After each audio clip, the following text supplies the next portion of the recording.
Swachh Bharat auto కార్మికులు ధర్నాకు దిగారు. శ్రమకు తగ్గ వేతనం అందకపోవడంతో గ్రేటర్ వరంగల్ మున్సిపల్ కార్యాలయం ఎదుట నిరసనకు దిగారు. పెండింగ్ జీతాలు వెంటనే చెల్లించి ఉద్యోగ భద్రత కల్పించాలని డిమాండ్ చేశారు ఆటో కార్మికులు. కార్మికులుగా డ్రైవర్లుగా గత 6 సంవత్సరముల నుండి మేము మున్సిపాలిటీకి సేవలు అందిస్తూ ఉన్నాము. కానీ ఇప్పటి వరకు కూడా 6 సంవత్సరాల నుండి జరుగుతున్నటువంటి మా ఈ పోరాటంలో మాకు ఇప్పటి వరకు కూడా న్యాయం జరిగినటువంటి దాఖలాలు ఈ మున్సిపాలిటీ నుండి ఏమీ కూడా లేవు. ఎందుకనంటే మేము ఈరోజు కనీస న్యాయం జరగాలని చెప్పేసి అనేది కొట్లాడడం జరుగుతూ ఉంది.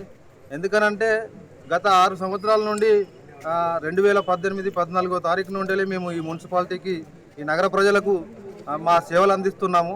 కరోనా టైంలో కూడా కరోనాకు సైతం ఎదురు తిరిగి మేము పోరాటం చేసి మేము నగర ప్రజల్ని ఈ కరోనాను కూడా లెక్క చేయకుండా నగర ప్రజల్ని కాపాడుతూ మేము మా ఆరోగ్యాన్ని కూడా లెక్క చేయకుండా ఆరోగ్యాన్ని కూడా కాపాడుకుంటూ అయినప్పటికీ కూడా ఈరోజు గత 6 సంవత్సరాల నుండి చేసినప్పటికీ కూడా మాకు ఇప్పటి వరకు కూడా ఐడి కార్డ్స్ ఇవ్వడం లేదు, తంబులు ఇవ్వడం లేదు.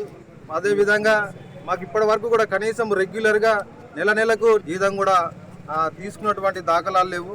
చాలా సమస్యలతోని కొట్టుమిట్టాడుతున్నటువంటి మా ఓనర్ కమ్ డ్రైవర్లు అందరం కూడా ఈరోజు ముక్త కంఠంతో ఈరోజు ధర్నా చేయడం జరుగుతూ ఉంది.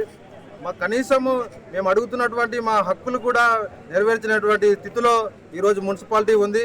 నేను ఎందుకంటా ఉన్నానంటే ఈరోజు మా స్వచ్ఛ భారత్ ఆటోల ద్వారా నగరం మొత్తం కూడా చెత్త సేకరణ చేస్తున్నటువంటి తరుణంలో మాకు ఇచ్చే జీతము గొర్రెతోక బెత్తడు, కానీ మున్సిపాలిటీ వసూలు చేసేది మాత్రము బారెడుగా చూపిస్తున్నటువంటి వ్యవస్థ ఈరోజు మున్సిపాలిటీ చూపెడతా ఉంది. ఎందుకని అంటానంటే ఈరోజు మా పేరు చెప్పి ప్రజల దగ్గర నుంచి వెళ్ళి చాలా డబ్బులు మున్సిపాలిటీ పన్నుల రూపంలో వసూలు చేస్తున్నటువంటి పరిస్థితి.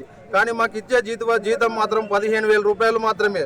మేము న్యాయంగా మేము ఒకటే డిమాండ్ చేస్తూ ఉన్నాము. మాకు జీతం డ్రైవర్ వేతనము 21,000 నుంచి 22,000, 24,000 రూపాయలు జీతం ఇవ్వవలసిందిగా మేము డిమాండ్ చేస్తూ ఉన్నాము. అదేవిధంగా ఇప్పటి వరకు కూడా మాకు ఐడి తంబులు కూడా ఇవ్వలేదు. ఐడీలు తంబులు కూడా మాకు ఇస్తే మాకు ఆ పని భద్రత అనేది ఉంటుంది మాకు. ఇంకొకటి అదేవిధంగా దాంతోపాటుగా ఆరోగ్య బీమా అనేది కూడా మాకు ఇప్పటి వరకు కూడా లేదు. న్యాయంగా మేము అడుగుతున్నాం కాబట్టి మాకు న్యాయంగా